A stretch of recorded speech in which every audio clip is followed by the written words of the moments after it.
Hi ప్రతిమ, ఈ video నీకు and ఈ వీడియో చూసి అందరికీ ఒకటే చెప్తున్నాను.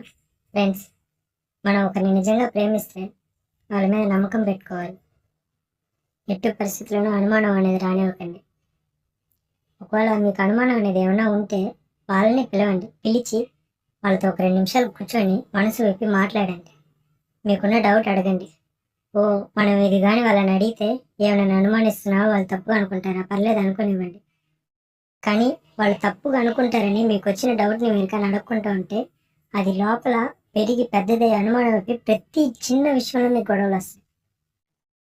ఫర్ ఎగ్జాంపుల్ అన్నీ తీసుకోండి. నాకు నా భార్యకి ఈ మధ్యలో ఒక చిన్న చిన్న మిస్అండర్స్టాండింగ్ వచ్చి నేను ఒక అక్కని బాగా నమ్మి మా అక్క అనుకొని అన్ని సమస్యలు తనతో చెప్పుకుంటే నా గురించి నా భార్యకి తప్పుగా చెప్తూ తన గురించి నాకు తప్పుగా చెప్తూ ఈ విధంగా చెప్తుంది. తను చెప్పిన తర్వాత నా మైండ్ అసలు ఏం పంచలేదు. నా భార్య మీద నాకు పూర్తి నమ్మకం ఉంది. కానీ అక్క మనతో ఎప్పుడు ఈ విధంగా చెప్పదు, ఎందుకు చెప్తుంది అనే ఆలోచన వచ్చి నా భార్యకి ఫోన్ వచ్చినా మెసేజ్ వచ్చినా మైండ్ ఏం పనిచేసేది కాదు. ఒకవేళ నిజంగా వాళ్ళే చేస్తున్నారా, వాళ్ళతోనే మాట్లాడుతున్నారు. ఈ విధంగా తన గురించి తప్పుగా ఆలోచించడం నాకు వల్ల కాలేదు.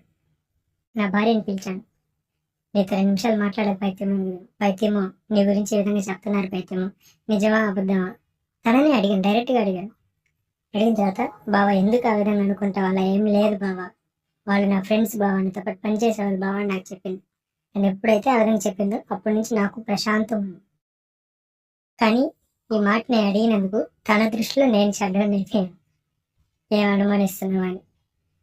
నేను అనుమానంతో అడగలేదు పెట్టాము. వాళ్ళు వీళ్ళు నీ గురించి తప్పుగా చెప్తా అంటే దాన్ని లోపల పెట్టుకొని ఆ విధంగా నా వల్ల ఉండనవ్వదు. నాకు ఏ డౌట్ ఉన్నా నేను అడిగి నేను తెలుసుకొని రిలాక్స్. నాకు ఎంత పెద్ద సమస్య వచ్చినా, ఏ ప్రాబ్లం వచ్చినా, ఏదైనా నా భార్య అయిన నా పిల్లాన్ని, నా ముద్దుల పైత్యాన్ని అడిగి తెలుసుకుంటాను. నేను ఎన్ని విషయాలైనా నా పైత్యంతో పంచుకుంటాను. ఎందుకంటే మా ఇద్దరి మధ్య నమ్మకం అనే ఒక బంధం ఉంది. నేను తప్పు చేయను అని తను అంత గట్టిగా నమ్ముతుందో, తను తప్పు చేయదు అని అంతే గట్టిగా నేను నమ్ముతాను. మరి ఎందుకు అడగడం అని అంటారా? ఇలాంటివి వాళ్ళు వీళ్ళు చెప్పినప్పుడు మనం ఒక మాట అడగాలి. అడగకపోతే మన మైండ్లో ఆ థాట్ రన్ అవుతూనే ఉంటుంది. మనం ఫోన్ చేసినప్పుడు సడన్గా బిజీ చేస్తే ఓహో ఆక చెప్పింది నిజమేనేమో అని ఒక థాట్ వస్తుంది. అలాంటి పిచ్చి పిచ్చి ఆలోచనలు పెట్టుకోకండి. ఎవరు ఏం చెప్పినా మనం ప్రేమించే వాళ్ళపైన మనకు నమ్మకం ఉంటే చాలు. ఆ నమ్మకంతోనే వాళ్ళతో ప్రేమగా చెప్పి చూడండి మాట. వాళ్ళు ఈ గురించి నీగా తప్పుగా చెప్తున్నారు, ఎందుకు వాళ్ళు ఆ విధంగా చెప్తున్నారు, మీకు వాళ్ళకి ఏమన్నా గొడవ, వాళ్ళు కూడా జాగ్రత్త పడతారు. ఇప్పుడు వాళ్ళ గురించి మనకి తప్పుగా చెప్పేటప్పుడు వాళ్ళ గురించి ఇంకెంతమందికి తప్పుగా చెప్తారు. అమ్మాయి అనేది అని చెప్పి ఇంకెంతమంది తప్పు చేస్తారు.